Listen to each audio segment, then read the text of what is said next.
But another great strategy is a good night's sleep, which we'd all relish. And I'd like to quote you something. I think this is quite interesting.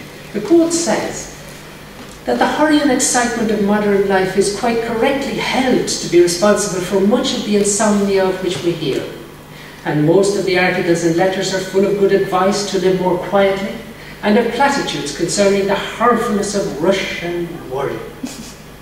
The pity of it is that so many people are unable to follow this good advice and are obliged to live a life of high anxiety and high tension, hence the search for some sovereign panacea that will cure the evil. Many are the remedies suggested: hot baths, cold baths, hot drinks, cold drinks, long walks before retiring to rest, and so forth. Different remedies suit different cases.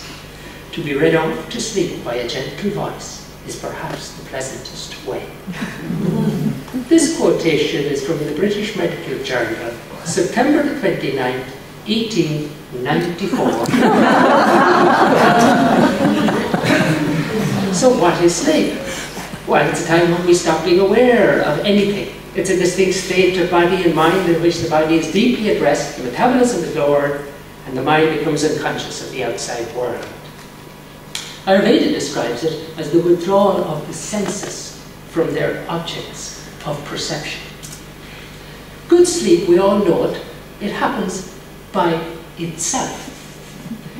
We rarely awake during the night, and if you do, you get back to sleep quickly and without a worry. You wake up naturally in the morning, neither sluggish, nor groggy, nor anxious, nor hyper-alert. Good sleep provides you with a sense of vitality that lasts throughout the day. I'm sure you agree. The purpose of sleep to allow you to regenerate and repair, to recover from fatigue and stress, and to enliven those innate homeostatic or balancing mechanisms in the body and mind. And dreaming is a further process of purifying and cleaning stress and tension from the nervous system. But sleep is an incredibly active process. There's a rhythm in sleep lasting about 90 minutes. We go from light sleep, deep sleep, and rapid eye movement sleep. In 8 hours, 2 of those will be deep sleep, 2 will be rapid eye movement sleep, and 4 will be light sleep. And dreaming seems to occur in that rapid eye movement phase of sleep. And it's a very dynamic process, dreaming. The only thing is, at that moment we dream, there's total muscle paralysis. It's very fortunate, isn't it? Because if you were doing battle in the dream, the poor partner in the bed would be very grateful that you were totally paralyzed at that moment.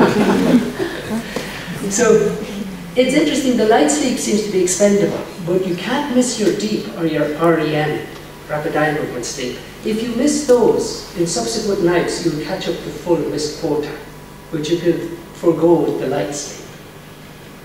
So, how long should you sleep? Some are constitutionally short sleepers. You remember Maggie Thatcher, 4 hours a night. Well, for some, that's fine. In the 1950s, between 6 and 9 hours was considered normal. And nowadays, you sometimes wonder, with the pressure of work and TV, are people getting even that? But up to 10 hours might be normal. And for example, Einstein used to take 10 hours sleep a night. So, an interesting fact is that the duration of sleep you need doesn't go down with age. But what does happen, it becomes more fragmented and lighter with age. Usually you take 5 to 20 minutes to fall asleep, and it takes about 20 minutes to wake up fully.